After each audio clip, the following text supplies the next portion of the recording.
우리나라도 지금 현재 GDP 대비 외환부 유고가 20%밖에 안 됩니다. 그 정도로 나라가 파산하게 되면 정치적인 불안정 때문에 파산하게 되는 겁니다. 우리가 환율이 오를 걸 대비한다면 미국 주식을 사놓는 것이 환율 방어도 되고 아주 외환 위기의 신호가 온다.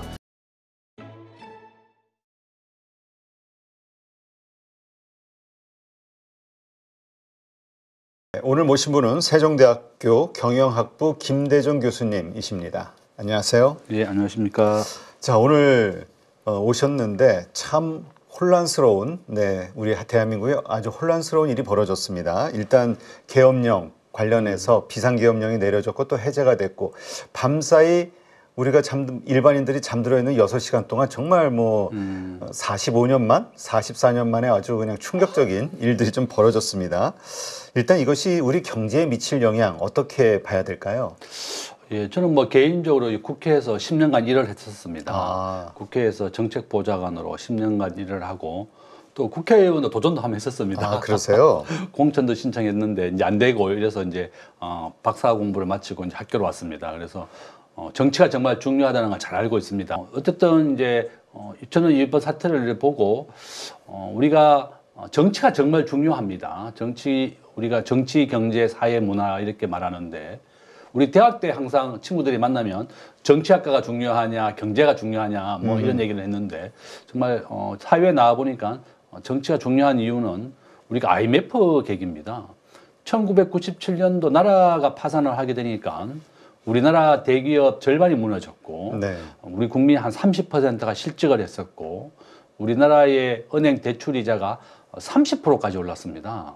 그러니까 결론은 지금까지는 나라의 큰 상황이 우리 개인에게는 영향을 주는 게 전혀 미미했었는데 IMF 계기로 국가에 큰 일이 생기면 이것이 바로 우리 개인에게도 큰 영향을 준다는 걸 경험했거든요. 그래서 저도 어제 비상계엄이라고 하는 것을 10시 반 정도에 이제 교수님들하고 저녁을 먹다가 봤는데 다 농담인 줄 알았어요. 어떻게 그런 일이 있을 일이 있나 했는데 연합뉴스에 뜬 거 보고 정말 깜짝 놀랐습니다. 또 집에 와서 한 2시까지 계속 시청을 하다가 국회가 탄핵 계엄령을 해제해라 국회 의결로 그렇게 또 너무 쉽게 또 의결이 되고 가결이 돼서 준비가 안 되는 거구나 이런 생각이 좀 들었고 결론은 이렇게 만약에 지금도 이제 계엄은 해제가 됐습니다만은 지금 전 세계에서는 굉장히 큰 우려를 하고 있습니다.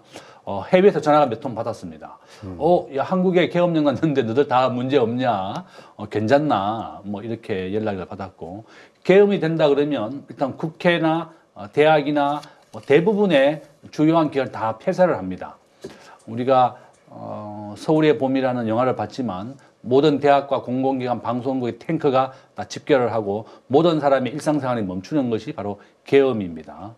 저는 이제 그때 이제 그 경험을 해봤기 때문에 다시 또 계엄이 되면 이제 학교 우리 학생들은 특강이나 수업을 안 하느냐 이렇게 연락이 왔을 정도다. 모든 것이 이제 정지가 되는 것이 바로 계엄인데 너무 쉽게 한 3시간 만에 다시 해제가 됐죠. 그래서 정말 우리 국가의 그 큰 위험 상황이 우리 개인에게 미친다는 것을 우리가 1997년 IMF 때 경험했었고 또 이번 사태 때 한번 경험했는데 지금 주식은 좀 내렸습니다. 한 6% 정도 내렸고 일부 종목은 또 오른 종목도 좀 있습니다. 그래서 결론은 우리나라의 대외 신용도에도 좀 문제가 좀 많이 줍니다. 우리나라에 지금 외국인 직접 투자 FDI라고 부르는데요. 외국인들이 들어온 것보다 우리나라 기업이 나간 게 원래 2배나 많습니다. 우리나라 법인세 26%, 상속세 60%, 소득세 45%, 모든 세금이 세계 최고 수준이고 미국은 현재 21%입니다. 법인세가.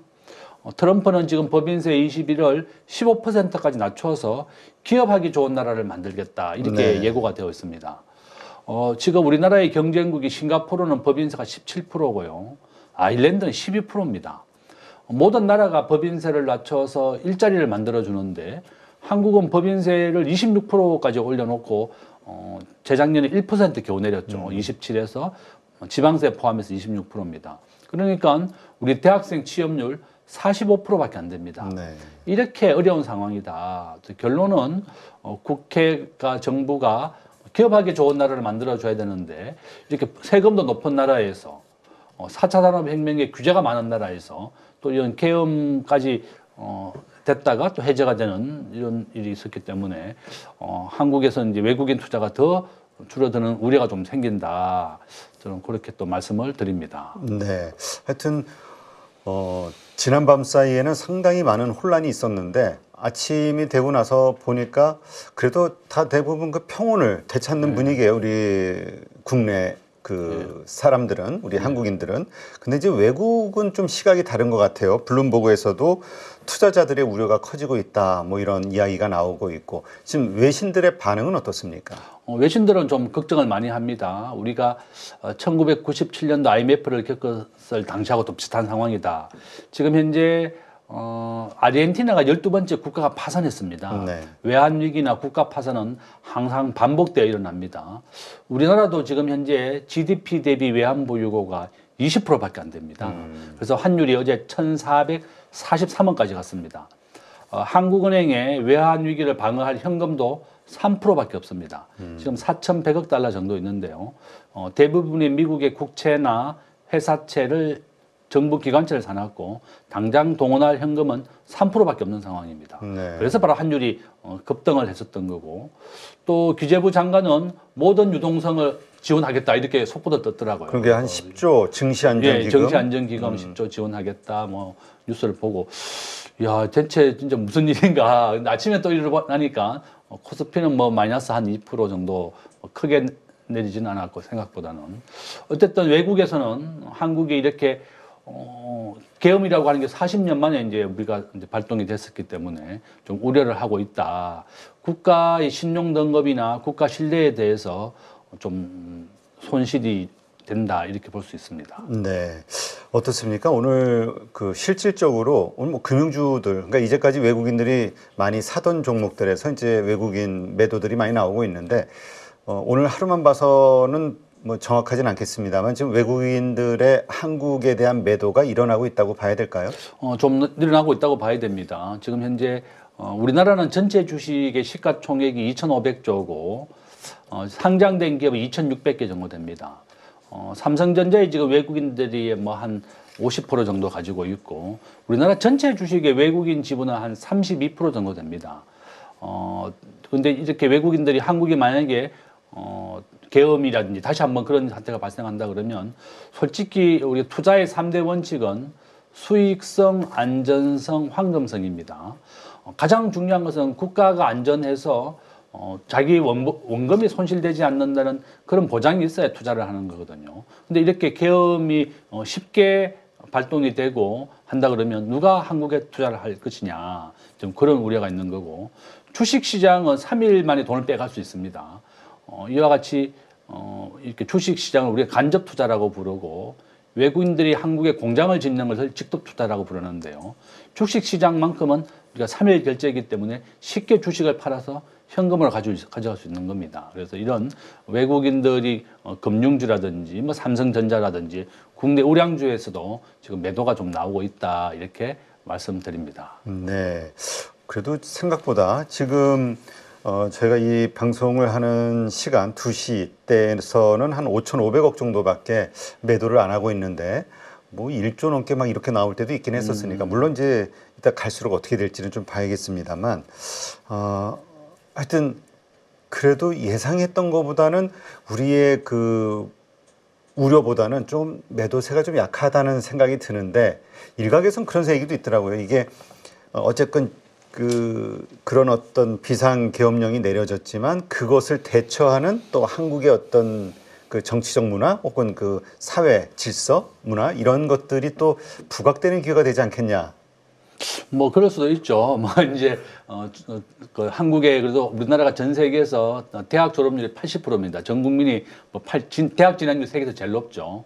그다음에 문맹률도 없습니다. 우리나라 100% 다 이제 문맹률 0%밖에 안 되고 정말 모든 국민이 똑똑한 나라인데 어떤 면으로는 우리가 또 이렇게 또 볼 수 있는 겁니다. 이게 앞으로 계속 진행될 가능성이 높습니다. 네. 지금 그 대통령에 대한 뭐 탄핵 얘기도 나오고 있고 또 국민의힘이 과연 이렇게 지금 108석으로 지금까지는 3분의 2가 안 되게 막아주고 있는데 과연 정치적인 불안정이 우리 경제나 국가에 대해서 아주 위태로울 수가 있습니다. 우리가 지금 현재 남미의 베네수엘라 국가가 파산했습니다. 네. 약 수십 년째 지금 파산을 하고 있는데 남미에 있는 아르헨티나, 칠레, 볼리비아, 베네수엘라 많은 나라들이 천년 자원이 많고 석유가 많은 나라인데도 이 정치적인 불안정 때문에 아주 가난한 나라가 됐습니다. 베네수엘라는 지금 현재 국가 파산 상태인데요. 전 세계에서 석유 매장량이 가장 많은 나라 중에 하나인데 이 나라의 국민 20%가 다른 나라로 이주를 했고 그 정도로 나라가 파산하게 되면 정치적인 불안정 때문에 파산하게 되는 겁니다. 그래서 결론은 정말 정치가 중요하고 나라를 이끌어가는 데 중요하다. 그래서 저는 정말 우리 정치인들이 정말 나라를 위해서 정말 좀 좋은 일을 좀 많이 해달라. 이렇게 불안하지 않게 좀 해달라. 이렇게 또 말씀을 드립니다. 네. 하여튼 여야가 이번에 좀 손을 잡고 수습을 잘 해야 될 것 같아요. 여기서 또 그 서로 정쟁하는 모습이 나왔다가는 또 더 심각한 또 상황으로 갈 수 있으니까 그렇게 되기를 좀 바라는데 참 이게 정치라는 게 보니까 이 갈등이 이게 만만치가 않더군요. 저도 뭐 저희가 국회에서 댓글창을 보더라도 뭐 하긴 민주당과 국민의힘이 막 치열하게 하니까 또 장점도 있습니다. 과거에 당파 싸움이 있었던 것 같이 서로의 잘못이나 실수를 하지 않기 위해서 법과 원칙에 따라서 철저하게 정치를 하려고 하는 것도 있다.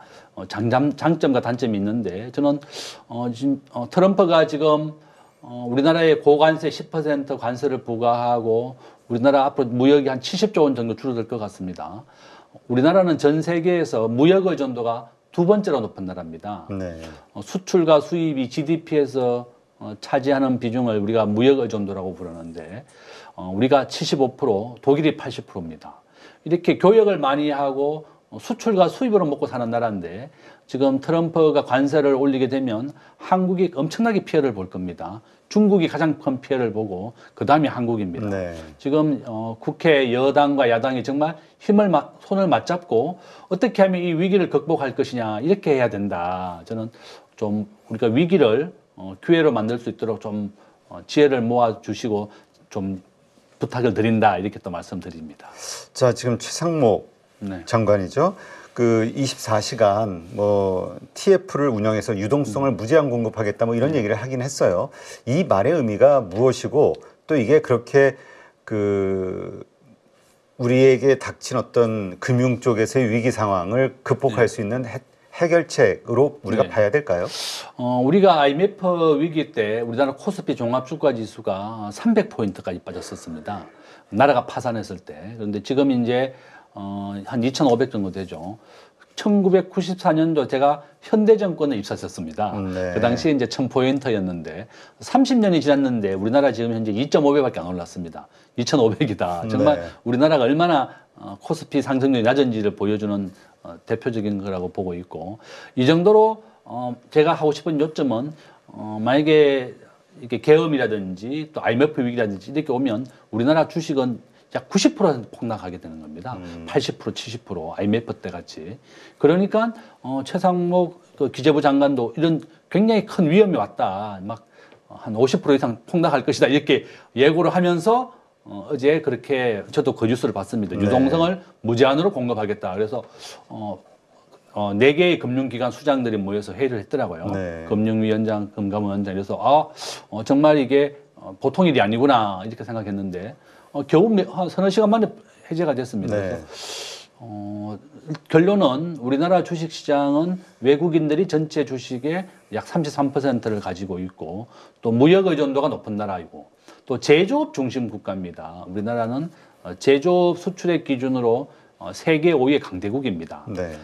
전 세계 글로벌 주식 비중에서 보면 미국이 60%고 일본이 5%, 중국이 4%, 그다음에 한국이 1.5% 정도 됩니다. 그렇지만 시가총액 자체는 한 2,500조 정도 되니까 순위로 보면 한 7위 정도에 되는 강대국입니다. 네. 근데 이렇게 계엄 사태로 인해서 주식시장, 자본시장이 불안하니까 좀 미리 진정을 시키는 차원에서 유동성 무제한 공급이 나왔는데 앞으로 이것이 상황이 계속 진행됨으로 인해서 주식이 좀 더 빠질 수도 있고 다시 또 상승할 수도 있다. 우리가 좀 잘 지켜봐야 된다. 이렇게 말씀드립니다. 네. 가장 좀 걱정했던 게 아까 말씀하셨듯이 뭐 환율이 1,400 뭐 30원, 40원 막 튀어버려가지고 네. 이게 또 어떻게 될까 걱정을 했는데 지금은 어쨌든 뭐 개입을 해서 그런지 어쨌는지 1,410원대로 마무리는 좀 하락을 좀 했습니다만 아까도 말씀하셨듯이 우리가 이제 그동안 믿는 게 우리는 그 상당한 그 외환 보유국이다. 4,150억 달러의 외환을 가지고 있기 때문에 문제 없을 것이다. 이렇게 생각했는데 아까 얘기하신 대로 GDP 대비해서는 이게 작은 거고 또 실질적으로 이 가운데서 우리가 현금화 바로 현금처럼 쓸 수 있는 게 3%밖에 안 된다는 예, 말씀인 예. 거로 이해를 해야 되겠죠. 제가 이제 박사 공부한 데 계기가 IMF입니다. 그래서 왜 우리나라가 파산했는지 연구를 많이 했고 외환 보유고나 외환 위기에 대한 연구를 많이 했는데요. 우리나라는 GDP 대비 외환 보유고가 20%밖에 안 되고요. 아시아에서 외환 위기를 겪지 않은 나라가 유일하게 대만입니다. 대만은 국가 GDP의 70%를 지금 가지고 있습니다. 아, 외환 보유가. 지금 6,200억 달러 정도 되고 국가 GDP가 우리의 절반도 안 됩니다. 우리가 지금 현재 한 1.6조 달러 정도 되는데 대만은 한 8천억 달러 정도밖에 안 되는 나라인데 결론은 인구가 2천만밖에 안 되는데 외환 보유고가 우리보다도 총 지금 한 6,200억 달러니까 한국보다 한 30%더 많습니다. 우리나라는 지금 현재 한미 통화 스와프 종료되고 미국이 연장해주지 않고 있습니다. 한일 통화 스와프 똑같이 600억, 700억 달러가 있었는데 둘 다 종료가 되었고 작년에 100억 달러만 겨우 맺어놨습니다.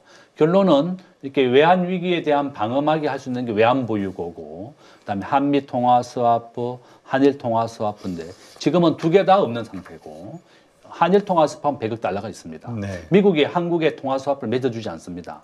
미국이 이런 걸로 지렛대를 쓰는 거죠. 한국이 말 안 들으면 언제든지 이런 위기를 만들 수도 있다. 그런 경고가 될 것이고. 그래서 저는 주식하는 사람들한테 항상 얘기합니다. 글로벌 주식 비중이 60%에 1.5%밖에 안 되니까 적정하게 주식을 투자하는 비율은 90%는 미국의 1등 주식을 사라. 10%는 한국의 1등 주식을 사라. 미국은 현재 애플하고 엔비디아가 1등을 계속 번갈아 가면서 합니다. 그래서 그럼 미국의 1등 주식을 사야 되고 이와 같이 우리가 환율이 오를 걸 대비한다면 미국 주식을 사놓는 것이 환율 방어도 되고 글로벌 주식 비중에서도 당연히 90대 10으로 사는 게 맞고 우리 국민연금도 지금 전체 주식 투자 비중에서 해외가 더 많습니다. 네. 해외 비중이 더 많고 국내 주식보다 더 많다.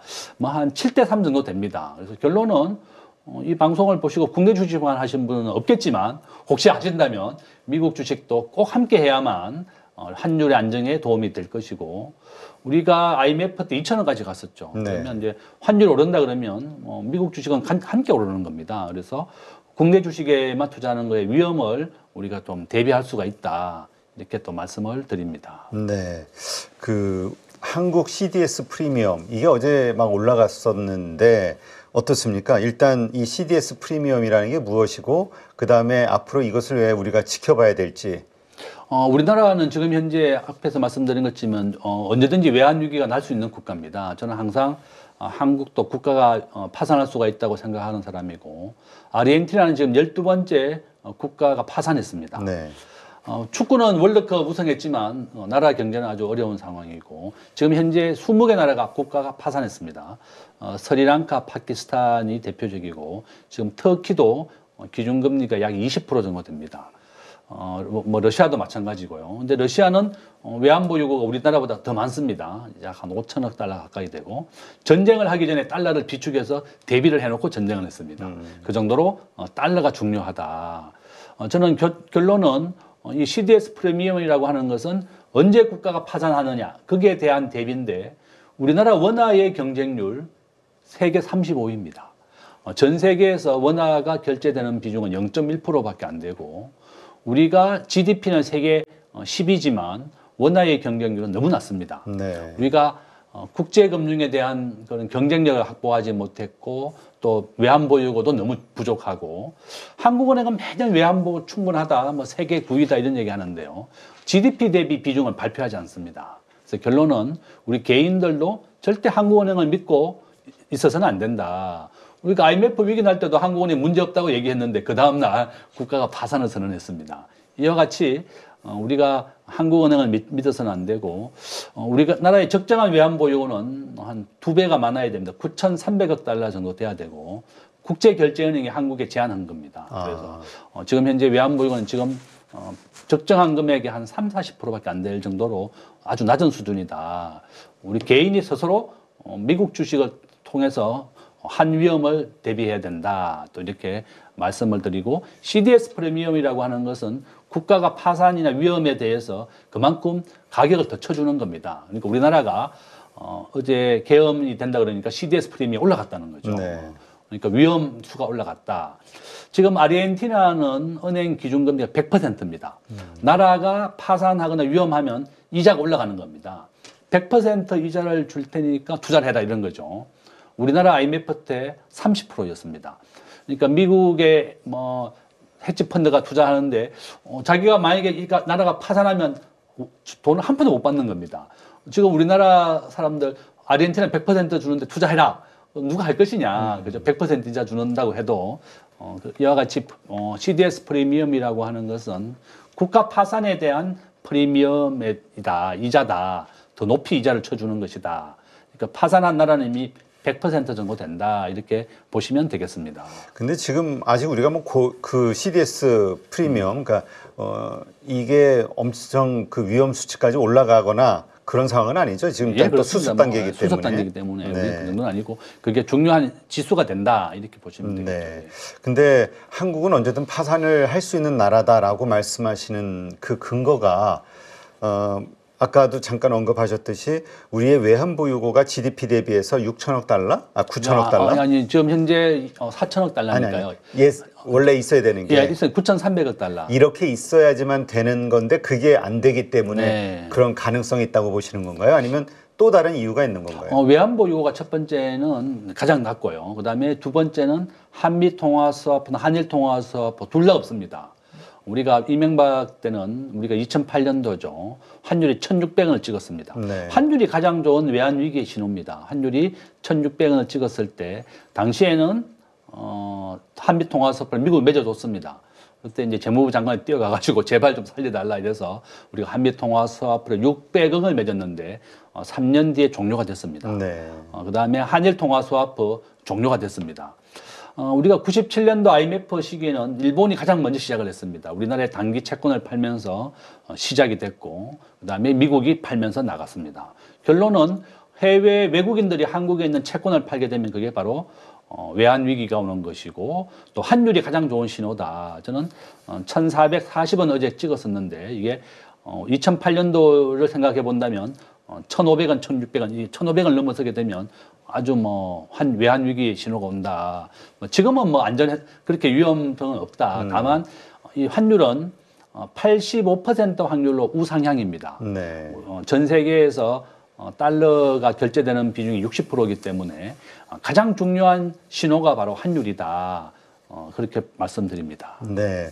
그렇기 때문에 그 외국인들의 채권 시장에서의 동향, 매도를 치고 나가는지 이것을 좀 주의 깊게 봐야 된다. 이런 언론 전문가들, 언론 기사들이 그런 의미로 우리가 이해를 하면 되겠군요. 그렇죠. 우리 개인은 이 채권에 대해서 잘 모르잖아요. 언제 그렇죠. 파는지. 그러니까 이제 환율이 계속 오르는 걸 보면 되겠고, 저는 아마 환율이 1,450원이 위험 신호다. 그래서 환율이 1,450원을 넘어서고 1,500원 간다. 이러면 진짜 금융위기가 오는 겁니다. 네. 아마 트럼프가 내년 2025년 1월 20일 날 취임을 하는데 만약에 이렇게 미국 우선주의 정책을 계속 주장한다 그러면 이렇게 환율이 우리가 위험 수준까지 오를 것이고 과연 트럼프가 우리나라의 한미 통화 스와프를 맺어줄 것이냐.